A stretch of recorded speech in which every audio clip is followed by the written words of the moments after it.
Hey, Ben here with Studio on the Lake. Changed up the intro a little bit. Look what happened the other day. I was out carving in the morning. I looked out the window and the sun had come up. And you guessed it, this is about 6 days ago. Snow. We got about 3 inches of snow, and it seems to be cold enough to be sticking around.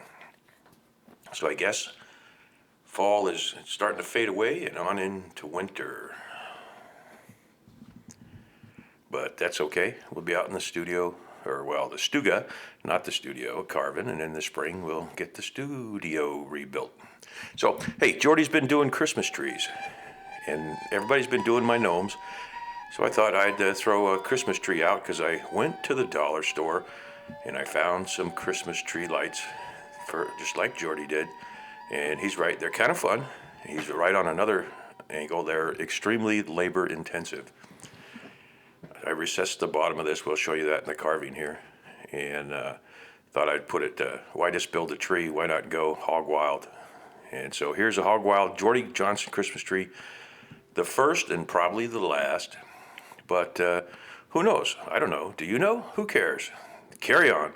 Hey, here's what I've been doing a lot of. Here's a shipment ready to go down south.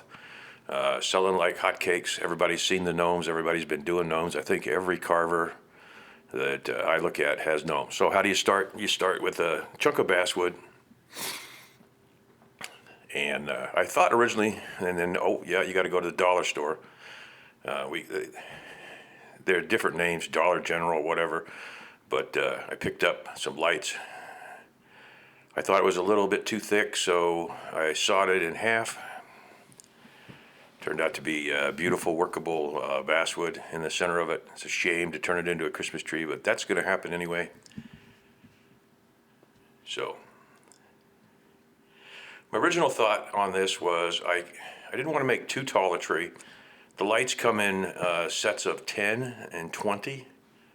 I got two sets of 10 and one set of 20, thinking maybe I'd bang out 3 trees, and ended up doing one crazy tree like this. So I took that big chunk, drew kind of a Christmas tree shape on it, and realized that I had a basic X there between the two trees, and they'd be about 12 inches tall.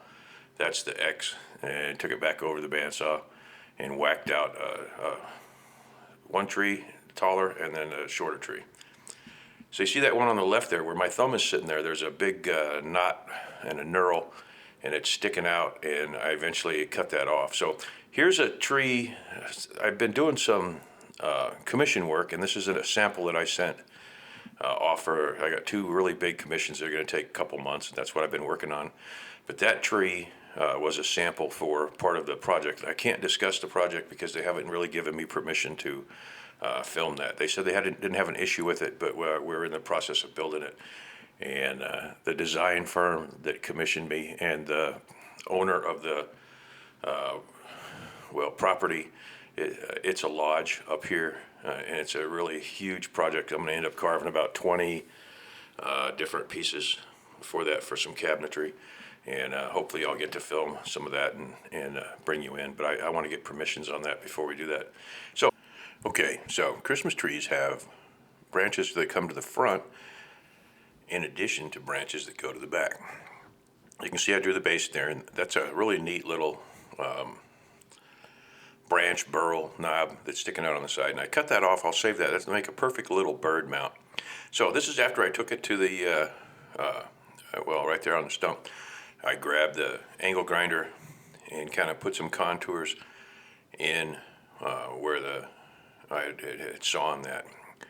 Now, I counted this out. You got there's 10 lights in this little package that came from the dollar store. So I'm sitting here started drawing on 10 lights to see kind of where they would go to drill the holes. And it's about this point in the middle I realized that, hey, I like these. These aren't going to be lights. I think these are going to be Christmas ornament balls on there, and I had an idea for putting those in there. And then also realized something else, that 10 lights is not gonna cut it. So later on, at this point I quit drawing lights. I grabbed a little deal that I have that I do. It has graduations of eye sizes, and it more or less burns and burnishes as opposed to cuts. They're really cheap little eyeball cutters. I bought them off of Amazon a while back to try them out. I never really liked them, but on one of the commission projects I'm doing, there was a crown in there and it had beads around the edge of the crown. And guess what? This worked out perfect for putting the beads on there. So I've been playing with this a little bit, and I've about wore them out. But I decided, hey, why don't I put Christmas ornaments on this tree and carve around? So there you go. There's a cutter going in there, putting a nice little ball shape on there. And I'll go all the way down before I do any more with the tree and put those in. So there they are. And that originally started out as a light count, ended up as being Christmas ornaments, little ball shapes on there, which I thought was pretty cool. So the next thing I did was started putting in the leaves, and that's a saber burr in there, saber-tooth burr, and that's in my Oz Plus handpiece, running about 40,000. And ironically enough, this is very similar to the gnome beard shapes. Either gnome beard shapes or, in Jordy's case, spirit faces, spirit men, that kind of thing. And basically it's the same thing. Fur on a Christmas tree looks a lot like, when I carving, can be done a lot like a hair on a beard would be done. So I'm going around each of the balls and kind of leaving them a little bit proud. And a couple of them I left a little bit short, and kind of feathered the stuff over that. So, like I said, hey, here's a Cuts-All. This is an 1/8 inch shaft, and I'm showing you this because this is one that they sent me to evaluate. Right here in the middle, this is one in my deal I'm working with Cuts-All on fixing a couple issues they've had with their bits. This one just barely went in the collet. It has a big booger on the end of it there, and this is a group of about 10 that they sent me to play with, and I'll talk about that at some point in the future here. But this is a round ball, excellent cutter. Once we get rid of some of the other issues like the vibration that has been popping up on them lately and that sort of thing. But Cuts-All is working with me on those, so hopefully we get those done. But this one is a pretty aggressive bit. It's not an extreme like Jordy uses. I don't run the extremes, and it's almost too much for this little iCube handpiece. The 1/8 inch one is. You'd have to have a pretty big operation, almost a die grinder, to run the 1/4 inch bits, but you could really take a lot of material off them. You see this is going pretty quick. Most of this I've ran as my usual 2 or 3 times the speed, and then I slow down when I'm showing something. But I'm just putting in the branch flows, and you'll notice when I talked about earlier, I said that the branches in the center, they don't just go across the tree in my brain, they go through the center. And that's the same thing when you're painting. And speaking of painting, I got all the stuff to put together and send to Jordy. I've just been so busy with those commission projects. And like I said, I hope to be able to film some of that. And we'll see, and that may come up. But that might take the next couple months, next month or two. They're that involved that I'm going to end up with 150 hours in them. And hopefully I'll be able to tell you a little bit more about that. But they are commission pieces in there for a client, and they have initially agreed to the filming. But also in that, there's another step if I'm going to use their name, because there's a design firm involved in it and an owner of the project involved in it. And it wouldn't make sense to do part of it. But I'd really like to do a series on how I go about pricing commissions and setting them up and getting them, that sort of thing. Like I said, I've got 2 major ones that are already contracted, and I'll show you a little side pieces of stuff that's in there. There's about 4 or 5 videos that I've got to edit still, and I've been doing snowmen, gnomes, and that sort of thing because Christmas is rapidly approaching.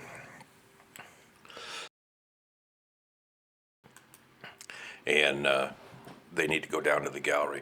So I kind of did a rough contour with the ball, and now I've got that ruby bit in there. I'm going to come back and clean it up and put a little finer hairs in there. This is almost sanding on those discs, and it's a taper. I love the taper, and I really like these things. As Jordy says, they're expensive. Rob, that just carved Rob, has a few of them. I think Mark the Maker and those guys. Check out everybody in the links down below. They like to use those. They wear out fairly rapidly. Rapidly being, I probably burn one up and I get about 3 months out of them. Whereas with a Kutzall or a saber tooth burr, I'll get a year, maybe 2 years out of it if I'm careful. But I'm just going back down through. And as stated, I did the wands. They went down to the deal. I did, a ton of gnomes at the same time that everybody else was doing gnomes. They all like to copy the gnome that I did. Well, I shouldn't say that. I stole the design off of, I don't know, perusing the web. But it seems like right after I did that, I think Rob said Gnomageddon. There turned out to be a whole bunch of gnomes. They're fun to carve initially. Well, I shouldn't say that. They're still kind of fun to carve. I do 4 gnomes for this guy in the middle, and I've got a gnome video before that I did before I carved this. I just hadn't finished the editing or posted, and that's my problem. I've got about 5 videos, 6 videos that I just need to do the editing on. You'll see a couple of snowman, I think, and some gnomes, a basket of gnomes. Sitting in the background over on the right-hand side there. But I'm going down. This is kind of the same thing I would do if I were going to do a beard on any of those things. And I ran down, and I'm kind of keeping a flow here. I didn't bother to slow down and stop and show you a pencil line because you kind of get the idea where stuff's supposed to go. With a, there you go. If you use your imagination, that pile of crap on the floor there, you see a snowman head and some gnomes in the background there. And I do not have the dust collector set up. It's too loud in this, and I need to figure out another way. It's just not relaxing for me when I'm out here carving. Because I do carve. I have a TV up in the upper left-hand corner there, and I like to run in the background. So here's a stone, a well-used stone. This one's 3 or 4 years old, and you can see it's almost doing more burning than it is cutting, which works out fine, doesn't bother me. It still puts that fine line in there. And I'm going back over where I went over with the saber tooth, and then I went back over with the ruby bit or the sapphire bit, and now I'm putting those lines back in. This allows me to feather up and over a couple of these ornaments that are in there. And I realize, like most of the stuff I do, this got a little bit too fancy. There is such a thing as overcarving, but I kind of had an idea in mind as I was going along with this. And as I was building it, I thought, why just do a tree that's standing up alone by itself? Why not put it on a base? And then I was figuring, well, I put maybe a gnome on the base, standing up next to him.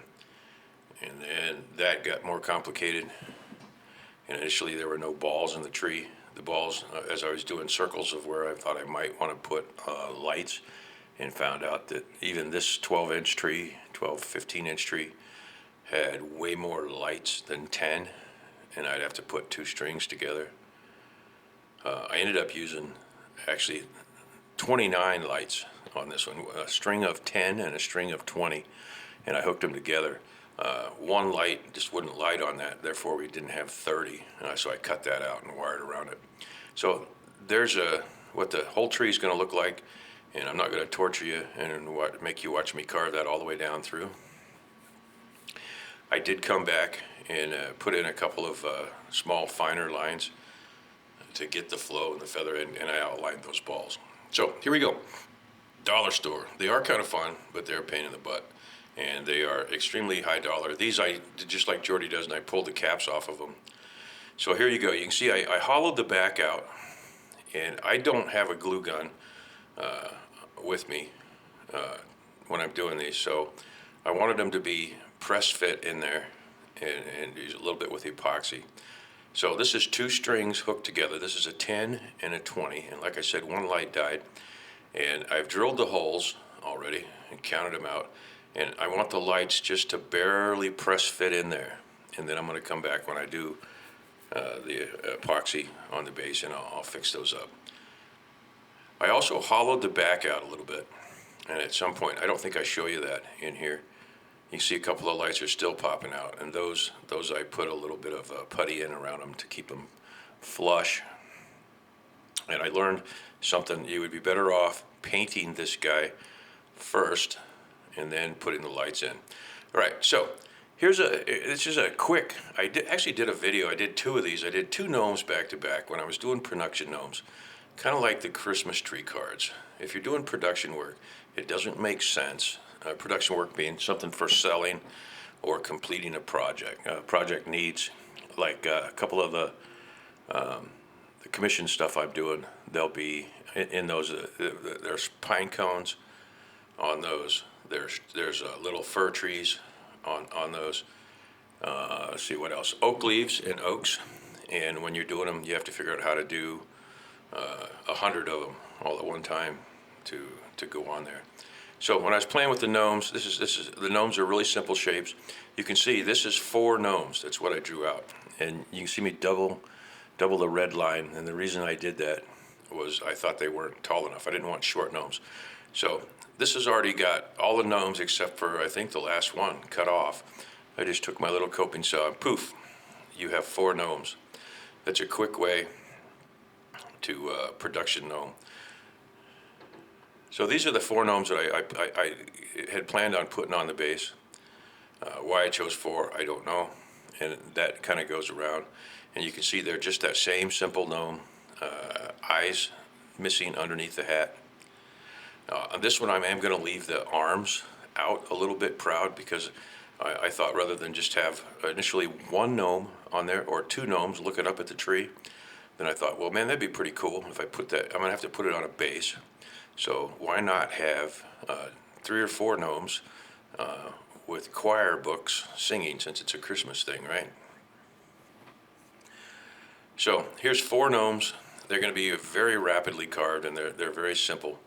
And that is, again, that's a green saber tooth burr. And no secret here. If you watch, like I said, everybody and their brother do a gnome. Even the folks with the knife carvers are all doing gnomes. And I don't know that I started that because gnomes are, but they seem to come out about the same time. And they're really simple and fun to do. And if you're going to do a simple project, the gnome is definitely the way to go. So you can see I cut the arms in, and then on these I kind of left a little foot stump out also. But this is about 2 times the speed, and I probably crank these little gnomes out in about 10 minutes, to be quite honest. I mean, not the finish work with the choir books. And on one of the gnomes, I thought I was doing choir books, and they were painting the butt, and you'll see that in a second here.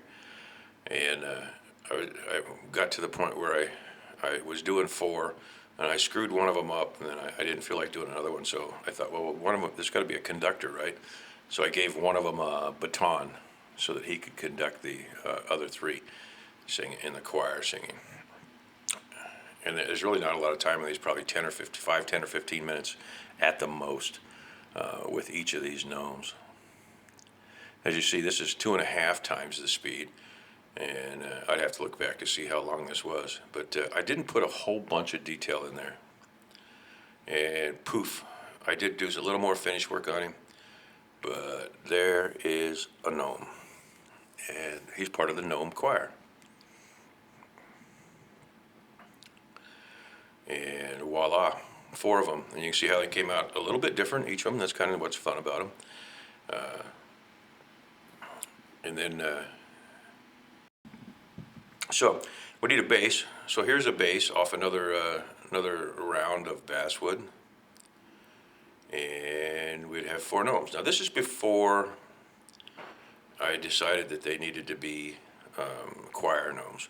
So I'm going to mount the tree is roughly carved, and it's got its lights in it. I took a screw and cut it off. First I screwed it in the bottom of the base, then backed it out, and then screwed it into the other base and cut the head of it off. I do that with the birds a lot, with a lot of the decoys, to hold the heads on, rather than putting a peg in there. It gives you a little bit more of a mechanical connection, and you can actually even break a peg off, but I haven't really had any bad luck taking a screw and putting it into the one piece, and then I just take and screw the other part on to that and screw it down, and it seems to have a better connection. So that's what we did here, and you can see that I had a little bit of glue work with the wires, keeping them in the back there. And I'm going to put a cardboard piece on the back. And right now I have the box in the back there. I eventually take that box out and I'll put it in the base. And poof, there is the base of the Christmas tree, and the Christmas tree glued down to the base towards the back side. So at this point, I think I'd already decided that, yeah, the gnomes were working out pretty good. I wanted to see if I could get 3 gnomes in there, 4 gnomes. Nope, maybe I haven't. I was just doing 4 gnomes. And they were all going to have a book. So here's the books. I did not carve the book with the gnome in one piece, and I didn't carve the hands. The plan on this, as you can see, this is a pretty wide piece. Those are books, and the little pieces I'm drawing on there are where I'm going to leave for hands. You can see I left room on that side for those. So, poof, first thing, build a book. Second thing is go underneath that, when you get the book shape opened up, is leave enough room for a hand. And that hand I figured would go over, the book would be in front of the beard of the gnome, and the hands would be split to the sides, and I would just adjust the two until I could stick those hands into the sleeves of the gnome. And that would work out great. And it does not work, or at least I ran out of patience with it. How's that sound? So those 2 blocks that I'm leaving up there on the side, those were going to be the hands holding the book. The book is carved on the back side. And I'll show you how things change in the middle here in just a second. All right, so there was the concept. Need to carve all that stuff out, stick the hands back into there. They're on the left and right hand side, holding the book. Glue the book in the hands to the gnome. And back to the coping jeweler saw. Cut that first book off. And as a hint, if you have noticed, a good way to carve little things is to leave them on a stick. When people are building jewelry, they put them on a dop stick. So I'm looking at this and I'm thinking, okay, take a little bit off here, a little bit off there. And you still have to keep a book shape. You have to get enough out of the way, and you got to get your hand shapes in there. And then I got to look at all 4 of the gnomes, and they're really, they're unique in of the way I carved them. If I'd have carved them to a pattern, they would have all been the same. And of course, they'd be boring if they were all the same. But I'm trying to leave parts in here for the hands and the arms connected to the book, and yet enough of a relief for the beard. And you can see it's working, but I'm not real happy with it. How much I'm having to take out of this. And I'm thinking, man, you got to do 4 of these. It's going to be a pain in the butt. I probably spent more time on the book and the hands than I did on the gnome. So you'll see that I did the first one.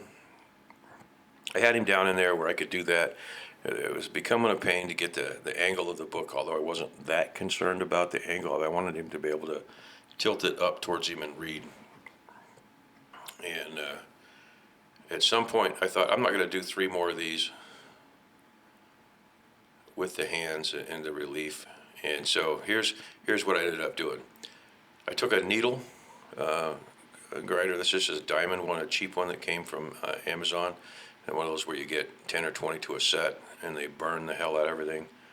But occasionally they do work. So I took and put a V-groove in his beard, thinned the book down, and then I'm going to glue the book into that V, which gave me the look I was looking for to read correctly. So I just need to thin that book down a little bit where it slides in there. And then I'm going to take some epoxy putty or wood putty, and I will build a ball and like a mitten, and then I stick that in the background after I glue these on there, and I think you'll see that. I'm not sure. But I'm going to thin this way down on the book so that it sticks into that little groove that I put in the beard, and I'll glue them all together. And again, I messed up the one book, and I only had 3 books, so I was too lazy to cut another book. And I thought, well, somebody has to be the conductor of this operation. So one gnome gets to be a conductor. And there we go. And I thought that read pretty well. Poof. So his hands will be made out of epoxy.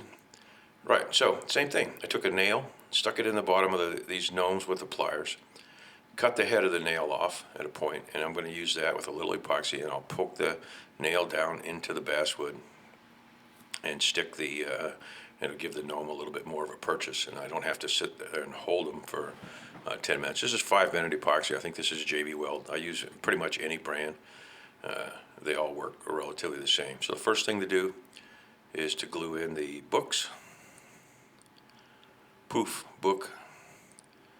Now the gnome gets some on his butt, and then he gets stuck down in his place. And I'd already kind of decided I needed 3 around the tree facing outward and 1 facing backwards, doing with the baton.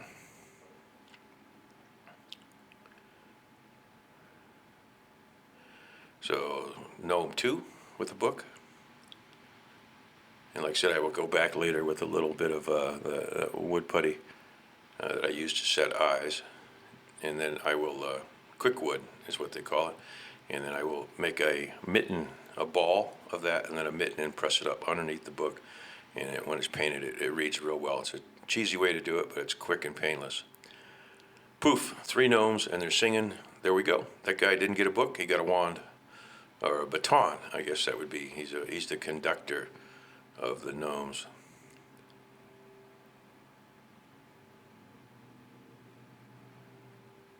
So there he goes. And poof, and I took a little bit of excess and just smeared it around. I will grind that off.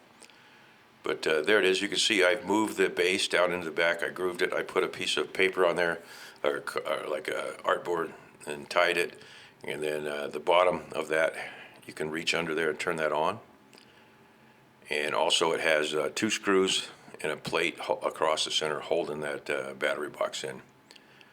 And poof, there you have it. So there's a Jordy Johnson lighted Christmas tree with extravagant painting on it. And I don't torture you with the painting. It looks pretty cool. It's pretty fancy looking. And I probably won't do another one because it was a lot of work. But it really was a lot of fun, and I think it came out pretty cute. That'll go down to the gallery.